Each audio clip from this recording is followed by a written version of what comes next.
Assalamualaikum warahmatullahi wabarakatuh. Hamdan wa syukran lillah, summa salatu wassalamu ala rasulillah Sayyidina Muhammad bin Abdillah wa ala alihi wa sahbihi wa mawala, la hawla wa la quwata illa billah.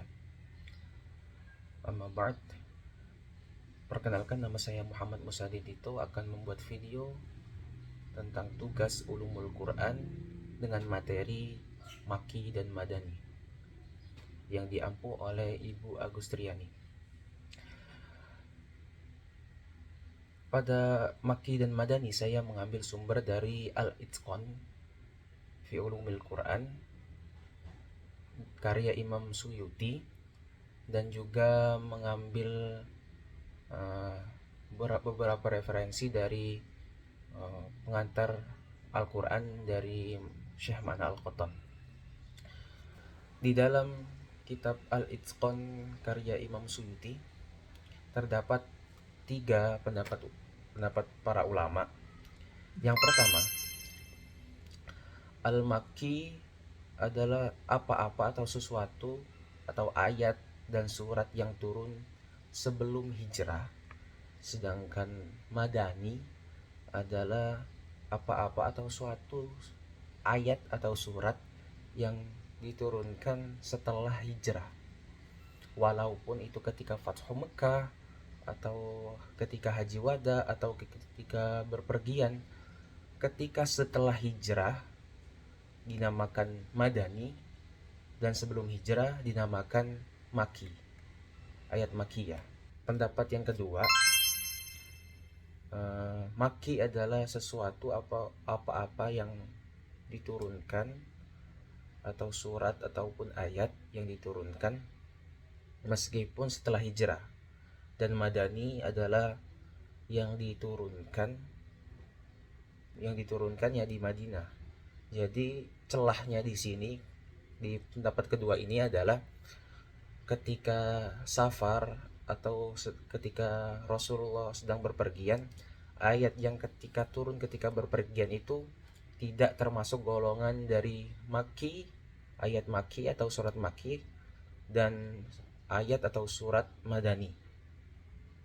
Pendapat ketiga adalah Maki sesuatu yang turun atau apa-apa yang turun, ayat ataupun surat yang ditunjukkan untuk orang Mekah, dan juga Madaniyah, apa-apa yang turun atau surat ataupun ayat yang turun ditunjukkan untuk orang Madinah.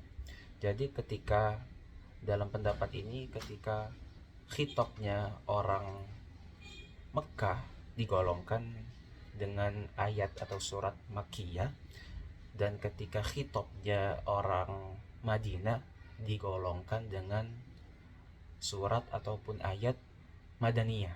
Qadi Abu Bakar di dalam kitabnya Al-Intisar mengatakan, sesungguhnya untuk mengetahui Makki dan Madani itu dikembalikan melalui hafalan sahabat dan tabi'in. Karena Rasulullah SAW tidak pernah berkata atau tidak mengkelompokkan itu Makki dan Madani. Dan juga Allah Subhanahu wa Ta'ala tidak mewajibkan untuk kita mengetahuinya. Meskipun bagi para ahli ilmu ini adalah sesuatu yang penting walaupun tidak ada nasnya. Dan di dalam kitab Al-Itqan juga terdapat ada beberapa para sahabat yang sangat menyoroti, walaupun tidak diwajibkan atau tidak ditekankan oleh Rasulullah, tetapi 2 sahabat ini yaitu Ali bin Abi Thalib dan Ibnu Mas'ud, mereka sangat mencatat ayat-ayat yang turun. Jadi mungkin dari para sahabat ini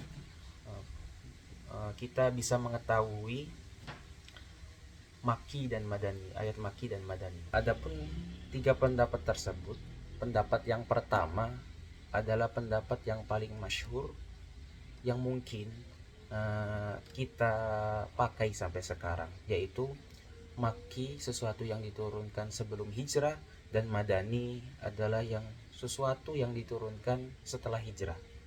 Selanjutnya, ciri-ciri ayat Makkiyah adalah penuh dengan ancaman, tapi cenderung puitis, dan juga selanjutnya banyak kecaman kepada kaum musyrik, tetapi eh, dibantahnya dengan ayat-ayat rasional dan ayat kauniyah, dan juga mungkin banyak kesamaan bunyinya, dan banyak kisah-kisah nabi terdahulu, dan juga redaksinya ya ayyuhan nas.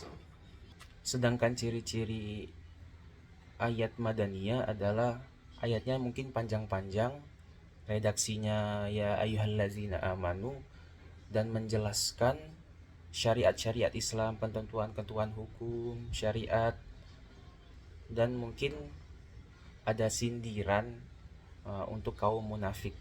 Jadi apa sih faedah kita mengetahui Makki dan Madani? Mungkin banyak dikatakan di dalam buku itu menjadi alat bantu untuk kita menafsirkan Al-Quran. Ketika kita menafsirkan Al-Quran, kita perlu mengetahui di mana turun ayatnya, di mana di Mekah atau di mana ketika hijrah, sebelum hijrah atau setelah hijrah, dan juga itu untuk membantu kita menasihkan ayat Al-Quran, dan juga kita bisa mengetahui gaya bahasa kita berdakwah, di mana Al-Quran memakai redaksi ketika di Madinah itu seperti apa, dan juga ketika di Madinah itu seperti apa. Mungkin sekian pembahasan singkat dari Makki Madani dari saya, Muhammad Musadin Tito. Kurang lebihnya mohon dimaafkan. Sekian dari saya. Wassalamualaikum warahmatullahi wabarakatuh.